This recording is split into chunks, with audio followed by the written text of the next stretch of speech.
لو انت مهتم بالجيم اكيد سمعت عن المكملات الغذائية واهميتها، سواء انك بتخسس او بتزيد. من ضمن المكملات دي حاجة او عنصر مهم جدا وهو البروتين. اكيد برضو سمعت عن كمية انواع البروتين الكتير، واكيد متلخبط ايه الفرق ما بينهم وايه هو النوع اللي هيمشي مع جسمك بناء على احتياجاتك انت، لان كل واحد يفرق عن التاني في احتياجاته. النهاردة جاي اكلمك عن ايه هي انواع البروتين، الواي بروتين بانواعه والكازين بانواعه، وهتعرف في نهاية الفيديو انت ايه اللي محتاجه بالظبط لجسمك بناء على احتياجاتك انت. اتأكد انك تشوف الفيديو للاخر واشترك في القناة لو لسه مشتركتش، ويلا بينا نبدأ الحلقة.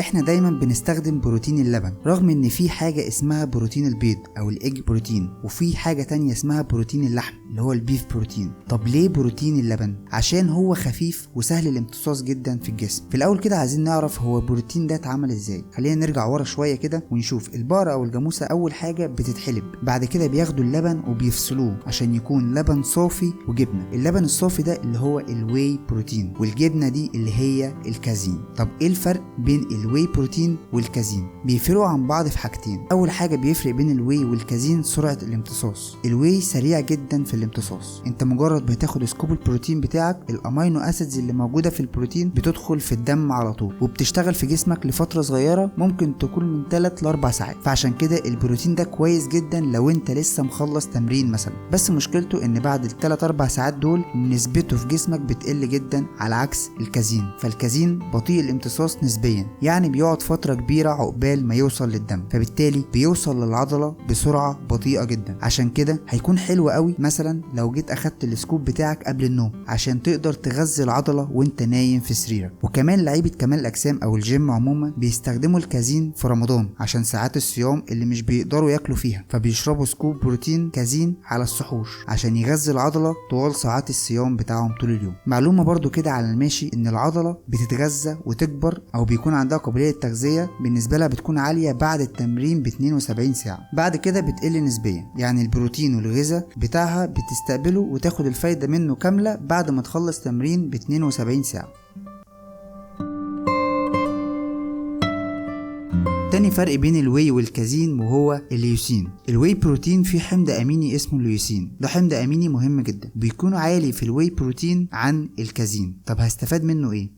هستفاد منه في عملية بناء العضلات أو الماسل بروتين سينسيز. طول ما الليوسين عالي فعملية بناء العضلات هتكون عالية. لكن الكازين زي ما اتفقنا ان الليوسين فيه أقل من الواي بروتين، بس الكازين فيه أحماض أمينية بتساعد على تقليل هدم العضلات أو الماسل بروتين بريك داون. طب نستخدم امتى الاتنين؟ الواي بروتين في رأيي نستخدمه في الأيام العادية، لو انت منتظم في التمرين كل يوم وعايز تغذي العضلة أول بأول يبقى الواي بروتين مناسب جدا ليك، فكده كده أصلا الواي بروتين فيه كل الأحماض الأمينية اللي جسمك محتاجها. أما الكازين فانت تستخدمه لو انت مش منتظم في التمرين، وده عشان بيساعد في تقليل هدم العضلة زي ما قلنا. برضه ممكن تستخدمه في أوقات الصيام، فده هيكون مفيد جدا جدا ليك. ولو فلوس حكماك انك تجيب حاجة واحدة بس في ظل الظروف والاسعار اللي احنا عايشين فيها، ممكن يكون افضل لك الواي بروتين على حسب جسمك، وممكن يكون افضل لك الكازين على حسب جسمك واحتياجك. معظم الناس بتلجأ للواي بروتين وبتاخد الكازين من مصدر طبيعي زي الجبنة القريش، فالجبنة القريش هي غنية جدا بالبروتين اللي نوعه كازين.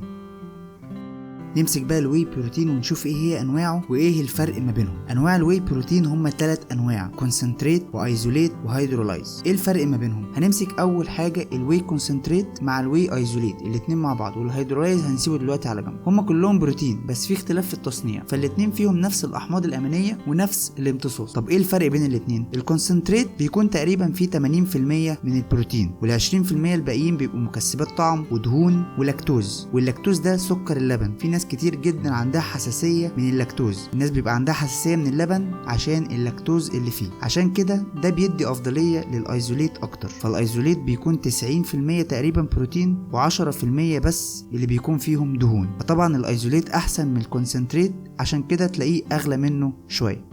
طيب ايه هو الهيدرولايز اللي احنا سيبناه على جنب؟ ده عبارة عن بروتين ايزوليت بتضاف عليه بعض الانزيمات الهضمة اللي هي بتكسر البروتين، او الانزيمات اللي بتساعد في هضم البروتين. يعتبر اسرعهم في الامتصاص، يعني هو اسرع من الكونسنتريت والايزوليت في الامتصاص. بيكون بيور قوي، عشان كده معظم المنتجات بتكون مزيج من الهيدرولايز والايزوليت عشان يحسن الطعم شوية.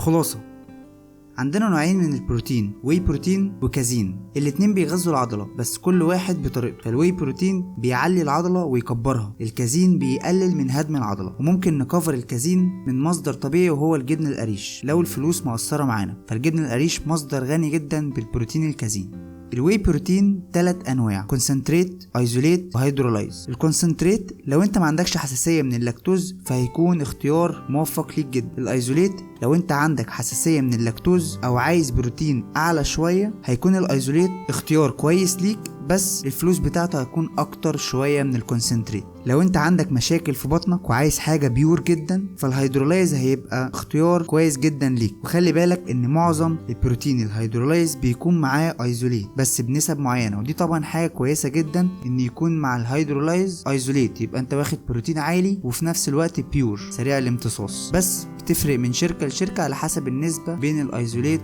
والهيدرولايز. بس كده، لو عجبك الفيديو دوس لايك واشترك في القناة لو لسه ما اشتركتش، ودمتم في رعاية الله.